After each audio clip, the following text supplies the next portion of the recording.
What's going on, guys? I just want to say that this is not financial advice. I am not a financial advisor.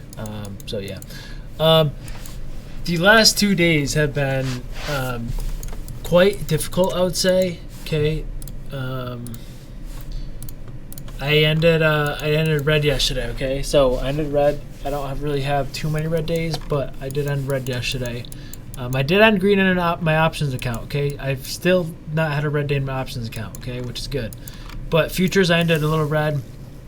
Okay, so yesterday, in the morning, if you go to the 1 minute, okay, what I saw is I saw these equal highs above here. Okay, so there's equal highs here.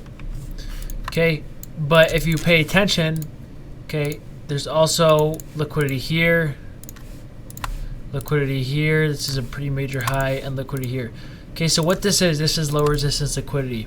So I was looking for us to slice through this one, then just keep slicing, find these equal highs. Okay, and what happened is we only hit this one. So in the morning, I longed. Okay, so I was live in Discord. I said I'm very bullish, and my calls in my Discord were spot on. Okay, the trades that I took were my personal trades. I didn't really share with anyone. Okay, so this was spot on. I said I was looking for a bounce here. And then I ended up getting some options plays, and I got out for like 30% here, okay? There's also, this was the confirmation entry right here. Okay, so that worked out well. We ended up hitting buy side. And where I went wrong is on the 1 minute. Okay, what I did was I saw we hit our internal buy side, and I always tell people, I'm like, please do not re-enter after we hit internal buy side. I don't care if there's equal highs above. You can't long after hitting internal buy side. Okay, so we hit internal buy side, and I try longing this for a very gap here, and then what happens? We get this giant knife. Okay, I revenge traded short a little bit. I took some stupid plays. I broke my own rules. I never really shared those plays with the Discord. Okay, I'm only learning high confidence scalps and stuff in my Discord. I don't really. Anytime after 11, I just kind of commentate on stuff. I don't really give too many hints on if I'm entering or not. I just kind of do that on my own. But when we hit these internal highs, you can't long. Okay, I don't care if you miss this. Okay, you can't long after hitting internal highs. Even if there's 50 million equal highs above here and we pump 100 points, I don't care if we end up pumping here. You still shouldn't long this. Okay, even if this worked. Okay, I would still regret longing it. I shouldn't have done it. It is what it is. Okay. Okay, so now let's take a look. If we go to the 5, I'm just gonna stay in the 1 minute. Okay, so like right here, what ended up happening? We hit sell side. Okay, again, when you hit sell side, you don't short fair value gaps. Okay, so you can see this one gets ran through. You wouldn't have shorted it. We end up retaking these highs, and I was looking for some sort of retrace like this volume imbalance. Okay, for maybe a potential short. We never got it, so I just kind of watched a little bit. Okay, and then this right here. I like the magnitude of this candle. I was gonna try a reshort there. Again, we never got it. It's just it is what it is. And when I saw this candle right here, this kind of confirms to me. Okay, you can see it's head and shoulders. This kind of confirms to me that we're gonna go down and hit this sell side. So I did not know this was a sell model really until we hit this candle. And in my Discord index commentary, I go, okay, after this candle, I say, gun to my head, I'm bearish. I think we go hit sell side. That's what ended up happening, right? We never got the entry in here. Okay, so we hit sell side, and then again, you would not short. After we hit sell side, you do not short. Okay, so you can see we blow right by this, but then what happens? We create a ton of equal highs. Okay, and what I ended up relonging this one right here. Okay, see this fair value gap right here. I ended up relonging this, and I got out the equal high. So that was my other options trade I took yesterday. I did not take this on futures. I took this on options. Okay, and then this was a breaker block as well. Okay, I'll just say, see this green candle before this down move. Okay, the reason why this is a breaker is because, again, it's a green candle before a down move, and then we also hit sell side. So we take liquidity. You see us hit sell side. Okay, so this is a breaker block, and what you do is, I get that this breaker wasn't a discount. Okay, so if you draw the fib, it wasn't a discount. Oftentimes these breaker blocks usually aren't a discount. Okay, that's like the only time I'm really ever long without us going the discount. Other than that, I just kind of chill. I don't really do anything. For normal fair value gap entries, I like to wait for discount. Again, breaker blocks is the only exception because usually once we have a breaker block, you want to see it hold. This right here, okay, I'm sure a lot of people got chopped up in this. We end up rejecting this. When we come back the second time, okay, this started to look like a buy model to me, which would mean we would hit this high on yes. But if you look, and I go to NQ, okay, which NQ is currently bouncing off this fair value gap here, which is bullish. Okay, if I go to yesterday, it was right here, right? Wait, where was it? Give me 1 second. 11:10. I was a little over more.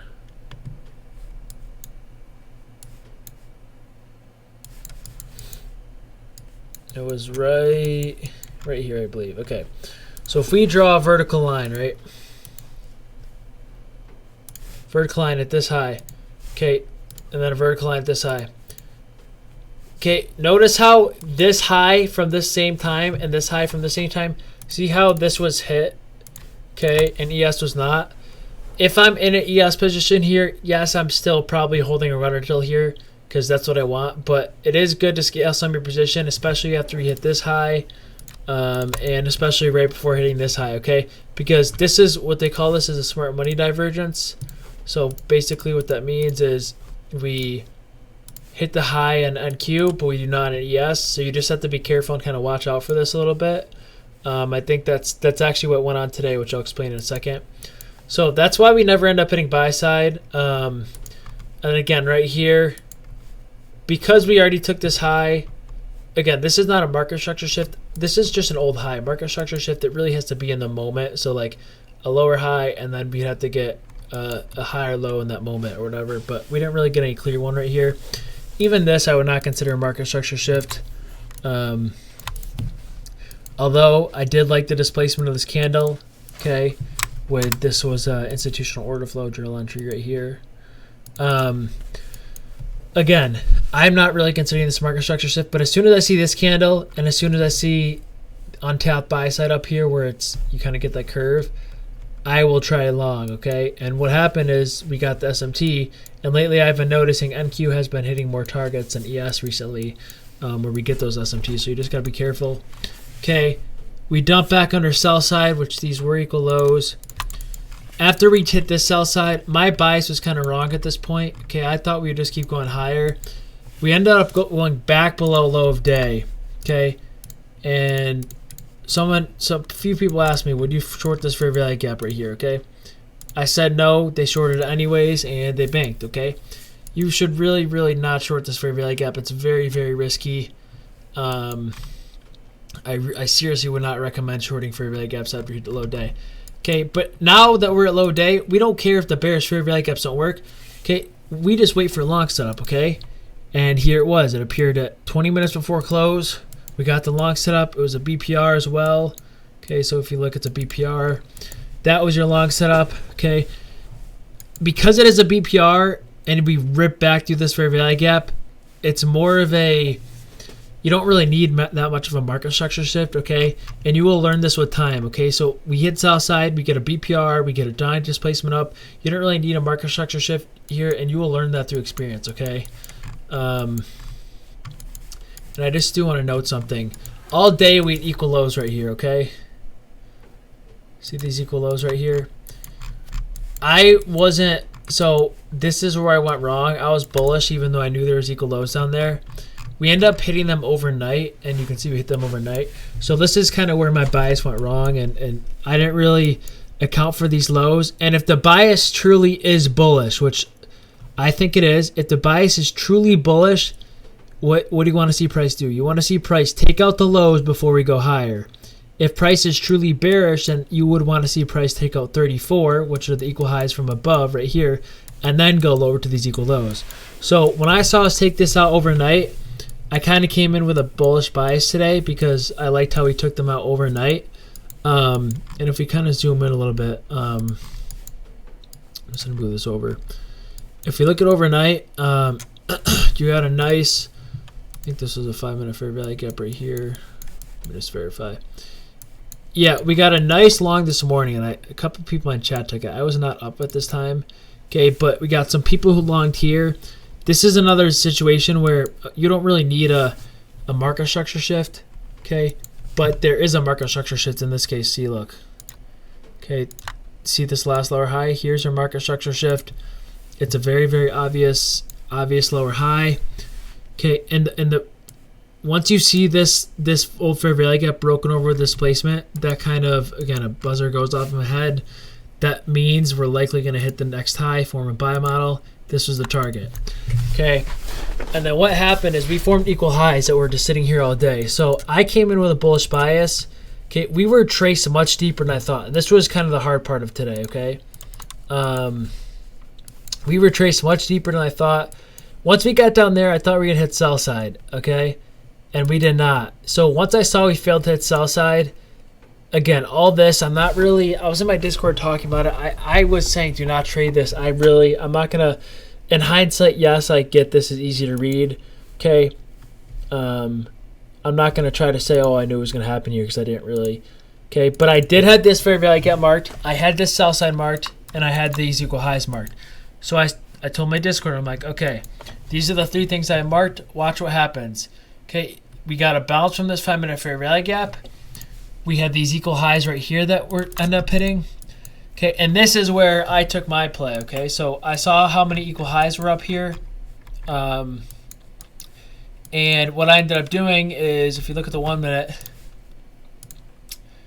I ended up chasing along this candle. And I know this is a simple downtrend breakout, but it was kind of sloppy down here to get in.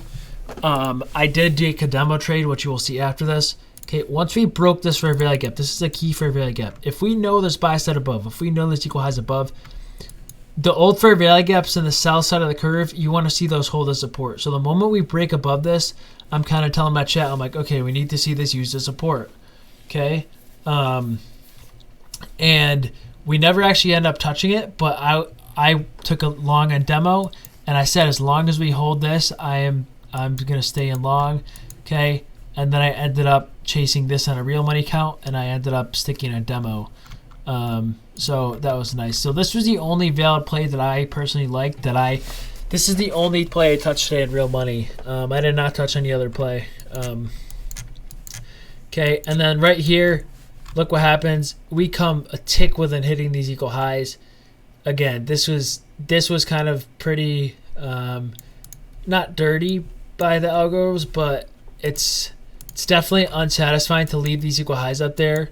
Okay, I still think we will end up hitting them at some point. But as soon as we got this candle right here, okay, look at the displacement below this low, okay? As soon as I see something like this, it's very, very hard to be bullish, even if you want to. Even with a bullish bias, it's very, very hard to be bullish after a candle like this. I still would not have shorted it. It did not ever come back up in a premium. Okay, so if you draw the fib, it never came back up in the premium. I would not have shorted it. Right now in live time, I'm literally just kind of watching. I'm not trying to force anything here. Okay, I'm still gonna look for kind of a bridge up to these equal highs at some point. So what that means, I'm gonna look for framework to hit it.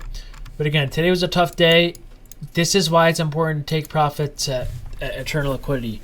Okay, like right here. Okay, if you longed right here. Okay, this breaker block, right?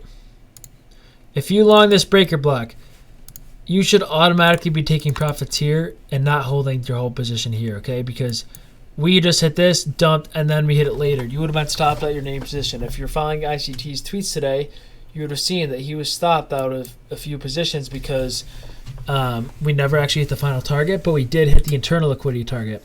So most people who don't watch his videos don't realize that you're not holding your full position until where ICT says buy side liquidity is. There's always going to be internal liquidity you should scale at just in case something like this happens.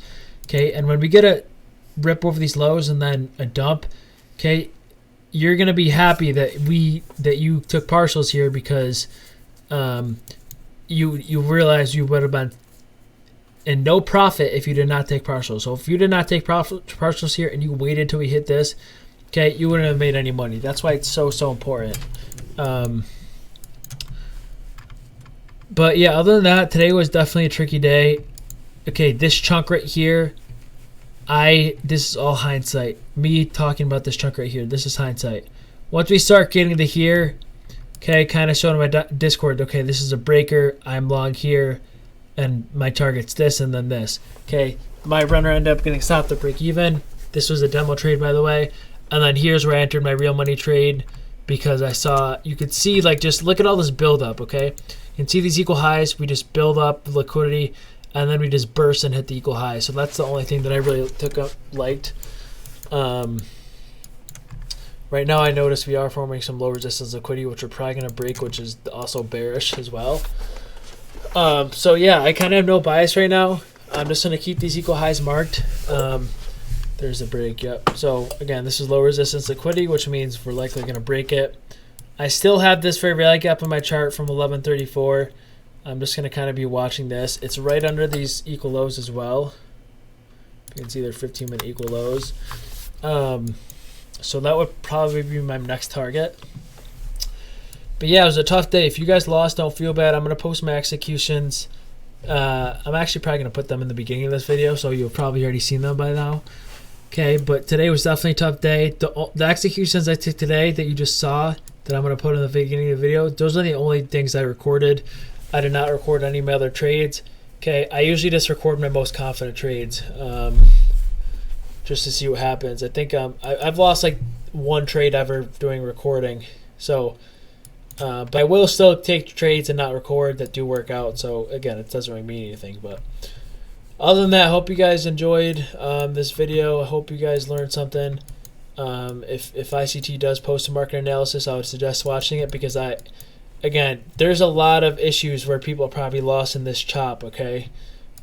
This was more of like, you really had to be disciplined to stay out of this. This was definitely hard to read. This was mostly search and destroy, where we took a high, okay, we dumped, we took a low, pumped, we took another tiny low right here, end up pumping again, and again, that's just very, very hard to trade in my opinion. So yeah, I hope you guys enjoyed this video. Other than that, peace out.